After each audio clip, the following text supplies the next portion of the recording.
Iya, bahagia itu sederhana sesungguhnya ya. Bahagia itu rumusnya adalah cinta. Gitu ya. Nah, tapi bagaimana caranya? Tadi sudah dibahas. Yang pertama adalah kalau kita bisa bertukar posisi, kita bisa berempati, bisa memahami orang lain. Dan yang kedua yang sebetulnya tadi nomor 4 ya. Tapi dibahas nomor 2 sesuai untuk menjawab pertanyaan adalah kita harus belajar untuk melepaskan. Bisa dijelaskan lagi melepaskan apa? Seorang ibu yang anaknya mau menikah. Iya. Kebetulan calon pasangannya itu kurang sesuai standarnya dengan orang tua. Iya. Apa yang biasanya dilakukan?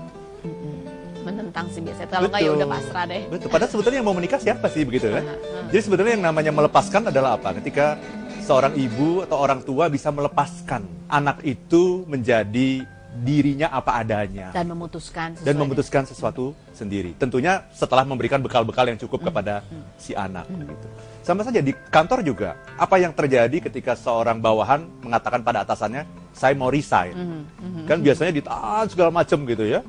Atau mau pindah ke bagian lain. Justru karena kan saya sayang sama kamu, jadi kamu ada di bagian ini terus. Posesif. Padahal sebetulnya itu bukan sayang sama bawahan, tapi sayang sama dirinya sendiri kan. Karena bawahan ini sangat membantu dan sebagainya. Akhirnya kita membuat bawahan ini malah tidak berkembang dengan cara seperti itu. Jadi cinta itu adalah ketika kita bisa melepaskan orang itu menjadi dirinya apa adanya. Itu namanya cinta.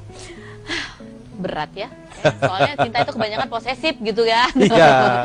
Jadi sebenarnya kalau posesif itu kita cinta sama diri kita. Iya. Itu tidak membahagiakan ya seperti itu.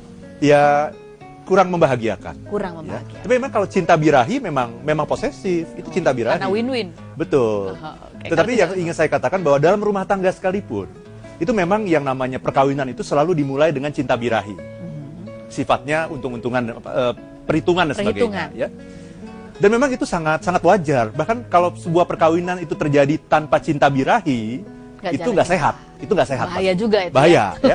Tetapi yang ingin saya katakan adalah dalam perkawinan itu sesungguhnya harusnya muncul cinta kedua, yaitu cinta yang lebih universal. Cinta yang lebih tinggi lagi. Yang lebih tinggi level. Yang tadi yang sudah 2 caranya itu tadi adalah ketika kita bisa bertukar tempat dan juga bisa melepaskan, belajar melepaskan. Ingat kata-katanya ada belajar.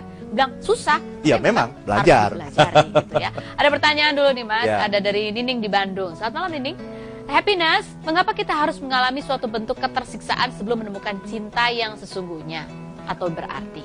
Ibaratnya ada pepatah yang bilang, bersusah-susah dahulu baru bersenang-senang kemudian. Apa ya seperti itu sih? Ya, ini untuk cinta birahi betul. Untuk cinta birahi. Itu ya. Harus diperjuangkan gitu. Tapi kalau cinta yang universal, itu bukan diperjuangkan tapi diputuskan. Diputuskan, sama seperti kebahagiaan. Sama seperti kebahagiaan itu sendiri. Ya. Jadi itu sifatnya melepaskan, gitu. Yang nggak harus memiliki. Tidak harus memiliki. Dilepaskan sajalah, kalau memang jodoh kemana ya kan? Kemudian apa lagi cara? Ini udah 2 cara ya? Sudah 2 ya. Yang ketiga, cinta itu adalah ketika kita bisa tanpa syarat. Tanpa syarat, betul. Ya. Menerima orang itu apa adanya tanpa syarat. Bisa gitu ya? Iya, kebanyakan kan kita kalau mau berteman dengan seseorang apa?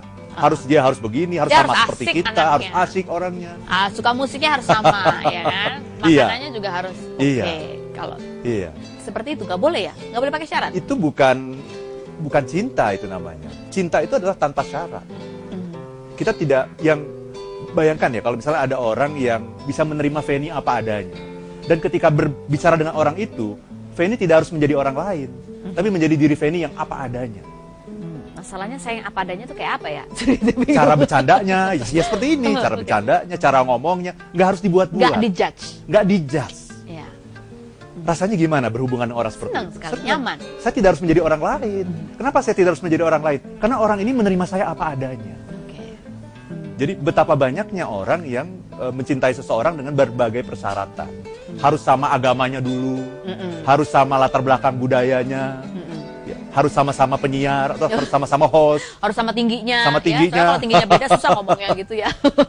Padahal yang namanya cinta itu dalam bahasa Perancis dikatakan l'amour n'est pas parce que, mais malgré. N'est pas parce que.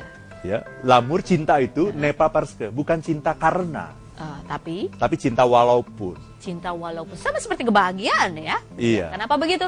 Ya karena kebahagiaan itu rumusnya adalah dengan cinta. Cinta, betul. Love and happiness. Kalau Anda bisa mencintai, memberikan kasih, maka Anda akan bahagia karena kasih itu adalah sebuah koneksi. Ketika Anda merasa orang lain atau apapun di dalam hidup Anda, di sekitar Anda itu adalah bagian dari diri Anda. Kita akan kembali lagi dan setelah ini kita akan berbincang-bincang dengan seorang tamu sharing mengenai tema yaitu mengenai love and happiness. Siapakah tamu kita? Nantikan sesaat lagi, kami akan kembali lagi dan sambil menunggu nih, if you pemirsa wanna be happy, just be happy now. Oke?